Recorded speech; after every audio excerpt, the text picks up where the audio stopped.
Hello, welcome back to my YouTube channel. അപ്പൊ എല്ലാവർക്കും സുഖമല്ലേ?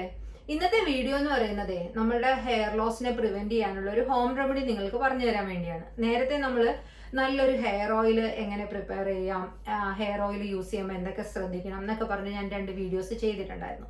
അതുപോലെ തന്നെ വളരെ ഇഫക്റ്റീവ് ആയിട്ടുള്ള ഒരു ഹോം റെമഡിയാണ് ഇന്ന് പറഞ്ഞു തരാൻ പോകുന്നത്. അപ്പൊ ഇതിന് വേണ്ടിയിട്ട് നമുക്ക് വേണ്ടത് 3 ഓയിൽസ് ആണ്. 3 ഓയിൽസ് ഏതെല്ലാം അളവിൽ ചേർത്ത് കഴിഞ്ഞ് അതെങ്ങനെ യൂസ് ചെയ്ത് കഴിഞ്ഞാൽ നമ്മുടെ ഹെയർ ലോസ് എങ്ങനെ തടയാം എന്നുള്ളതാണ് ഞാനിതിൽ പറയാൻ പോകുന്നത്. അപ്പൊ ആദ്യം വേണ്ടത് ആവണക്കെണ്ണ എന്ന് പറയുന്ന നമ്മുടെ കാസ്റ്റർ ഓയിലാണ് ആവശ്യമുള്ളത്. അപ്പൊ ഇത് ജമൈക്കൻ ബ്ലാക്ക് കാസ്റ്റർ ഓയിൽ, ഇവിടെ കിട്ടുന്ന ഒരു കാസ്റ്റർ ഓയിലാണ് ഞാൻ വാങ്ങിച്ചിട്ടുള്ളത്. നിങ്ങൾ വാങ്ങിക്കുമ്പോഴും നല്ല ക്വാളിറ്റിയുള്ള നല്ല ബ്രാൻഡിന്റെ സാധനം മേടിക്കാനായിട്ട് ശ്രദ്ധിക്കുക, അത് യൂസ് ചെയ്യാൻ ശ്രമിക്കുക. അപ്പൊ ബ്ലാക്ക് കാസ്റ്റർ ഓയിൽ അത് ഏതെങ്കിലും എന്താ പറയാ നല്ല ബ്രാൻഡിന്റെ മേടിക്കാൻ പ്രത്യേകം ശ്രദ്ധിക്കണേ. അപ്പൊ അടുത്തത് ഞാൻ കാണിച്ചു തരാം. അടുത്തത് നമുക്ക് വേണ്ടത് വെർജിൻ കോക്കനട്ട് ഓയിലാണ്. അപ്പം വെർജിൻ കോക്കനട്ട് ഓയിൽ പല ബ്രാൻഡിൻ്റെ കിട്ടും. ഏറ്റവും നല്ലത് നല്ല ക്വാളിറ്റി ഉള്ളതുമായിട്ടുള്ള ബ്രാൻഡ് സെലക്ട് ചെയ്യുക. പിന്നെ നമുക്ക് വേണ്ടത് റോസ്മേരി ഓയിലാണ്. അത് മില്ലേ എന്ന് പറയുന്ന ബ്രാൻഡിൻ്റെയാണ് ഞാൻ മേടിച്ചിരിക്കുന്നത്. ഇതിൻ്റെ അകത്ത് Rosemary means scalp and hair strengthening oil എന്നാണ് എഴുതിയിരിക്കുന്നത്. അപ്പോൾ റോസ്മേരിയുടെ ഓയിൽ ഏറ്റവും നല്ല ക്വാളിറ്റി ഉള്ള ഒരു ഓയിൽ തന്നെ സെലക്ട് ചെയ്യുക. ഒരുപാട് ഡ്യൂപ്ലിക്കേറ്റ്സ് ഒക്കെ ഇപ്പം മാർക്കറ്റിലുണ്ട്. അപ്പോൾ നമ്മൾ ഒന്ന് റിവ്യൂ ചെയ്തിട്ട് റോസ്മേരി ഓയിൽ ഒന്ന് ഗൂഗിളിൽ റിവ്യൂ ചെയ്തിട്ട് നല്ല റിവ്യൂസ് ഉള്ള ഒരു ഓയിൽ സെലക്ട് ചെയ്യാനായിട്ട് പ്രത്യേകം ശ്രദ്ധിക്കണം. ഇനി നമുക്ക് എങ്ങനെയാണ് ഈ 3 ഓയിലും യൂസ് ചെയ്യേണ്ടത്, ഇതിനെ എങ്ങനെയാണ് നമ്മുടെ എന്താ പറയുക ഹെയർ ലോസിന്റെ റെമഡി ആക്കി പ്രിപ്പയർ ചെയ്തെടുക്കേണ്ടതെന്നുള്ളത് കാണിച്ചു. അപ്പോൾ ആദ്യം തന്നെ നമുക്കൊരു ബൗൾ എടുക്കാം. അതിലേക്ക് നമുക്ക് 12 ഡ്രോപ്സ് ഓഫ് റോസ്മേരി ഓയിലാണ്. 12 ഡ്രോപ്സ് കേട്ടോ.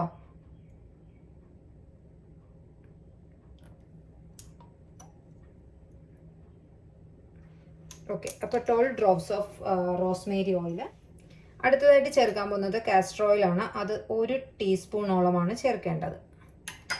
അതും ചേർത്ത് ഇനി വേണ്ടത് നമ്മളുടെ വെർജിൻ കോക്കനട്ട് ഓയിൽ, അതും 1 ടീസ്പൂൺ. നന്നായിട്ട് മിക്സ് ചെയ്യണം. ഇതിനിപ്പോൾ ഒരു ചെറിയ ബ്രൗൺ പോലത്തെ കളറാണ്. അപ്പോൾ അത് നമ്മളുടെ വെർജിൻ കോക്കനട്ട് ഓയിലുമായിട്ട് ഇങ്ങനെ മാറി ഇങ്ങനെ കിടക്കുന്ന പോലെ തോന്നും. കുറച്ച് നേരം നന്നായിട്ട് മിക്സ് ചെയ്ത് കഴിയുമ്പോഴത്തേക്ക് അത് നല്ല മിക്സ് ആയിക്കോളും. എന്നിട്ട് ചെറിയൊരു ബ്രൗൺ ഷെയ്ഡ് വരും, ഒരു ഹണിയുടെ ഒക്കെ പോലെ ഇരിക്കും. നന്നായിട്ട് മിക്സ് ചെയ്യുക. നിങ്ങൾക്ക് അളവിനനുസരിച്ച് ഇത് നിങ്ങളുടെ ഹെയർ നല്ല രീതിയിൽ ഭയങ്കര കട്ടിയായിട്ടുണ്ടെന്നുണ്ടെങ്കിൽ അതിനനുസരിച്ച് അളവ് കൂട്ടിയെടുത്താൽ മതി. അപ്പം നമ്മളുടെ റോസ്മേരി ഓയിൽ 12-ന് പകരം 24 ആക്കുക. പിന്നെ കോക്കനട്ട് ഓയിൽ 2 ടീസ്പൂൺ ആക്കുക. നമ്മളുടെ കാസ്റ്റർ ഓയിലും 2 ടീസ്പൂൺ ആക്കുക. അപ്പോൾ അളവിനനുസരിച്ച് കൂട്ടിയെടുത്താൽ മതി കേട്ടോ. അപ്പോൾ ഇതാ നമ്മുടെ മിക്സ് റെഡി ആയിട്ടുണ്ട്. അപ്പോൾ നമ്മൾ നമ്മുടെ മിക്സ് റെഡിയാക്കി കഴിഞ്ഞു. ഇനി ചെയ്യേണ്ടത് എന്താണെന്ന് വെച്ചാൽ നമ്മുടെ സ്കാൽപ്പിൽ നന്നായിട്ട് തേച്ച് പിടിപ്പിക്കുക. കൈകൊണ്ട് നന്നായിട്ട് തേച്ച് പിടിപ്പിക്കുക. ഹെയറിലോട്ടൊന്നും അധികം സ്പ്രെഡ് ചെയ്ത് കൊടുക്കേണ്ട കാര്യമില്ല. സ്കാൽപ്പിലാണ് നമ്മൾ തേച്ച് കൊടുക്കേണ്ടത് എല്ലാ സ്ഥലത്തും. അപ്പോൾ ഒരുപാട് ഹെയറും കാര്യങ്ങളും ഉള്ളവരാണെന്നുണ്ടെങ്കിൽ എല്ലാം അളവെടുക്കുമ്പോൾ അതിനനുസരിച്ച് എടുത്താൽ മതി. ഏറ്റവും ഇഫക്റ്റീവായിട്ട് യൂസ് ചെയ്യാൻ പറ്റുന്നത് എങ്ങനെയാണെന്ന് വെച്ചാൽ നമ്മൾ രാത്രി കിടന്നുറങ്ങുമ്പോഴത്തേക്കും നന്നായിട്ട് നമ്മുടെ സ്കാൽപ്പിൽ തേച്ച് പിടിപ്പിക്കുക. ഒരു പ്ലാസ്റ്റിക് കവറോ ഹെയർ ക്യാപ്പോ കൊണ്ട് കവർ ചെയ്യുക. രാവിലെ മൈൽഡ് ഷാമ്പു ഉപയോഗിച്ച് കഴുകാം. പക്ഷെ പ്രത്യേകം ശ്രദ്ധിക്കേണ്ട എന്താണെന്ന് വെച്ചാൽ നീരിറക്കം പോലെയുള്ള കാര്യങ്ങളൊക്കെ ഉണ്ടാകുന്നവരാണെങ്കിൽ അതിന് വേണ്ടിയിട്ട് മുതിരണ്ട. അല്ലെങ്കിൽ AC ഒക്കെ ഇട്ടിട്ടാണ് കിടന്നുറങ്ങുന്നതെങ്കിൽ ആ തണുപ്പും കാര്യങ്ങളൊക്കെ അടിച്ച് കോൾഡോ കാര്യങ്ങളൊക്കെ വരാൻ ചാൻസ് ഉണ്ട്.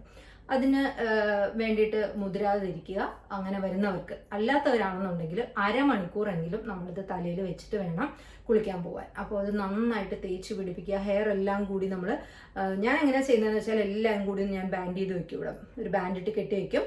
എന്നിട്ട് ഒരു ഹെയർ ക്യാപ്പും വെക്കും. അപ്പോൾ എന്നിട്ട് ഒരു അരമണിക്കൂർ കഴിയുമ്പോൾ മൈൽഡ് ഷാമ്പു, സൾഫേറ്റ് ഫ്രീ ആയിട്ടുള്ള ഏതെങ്കിലും ഒരു ഷാമ്പു ഉപയോഗിച്ച് വാഷ് ചെയ്ത് കളയാം.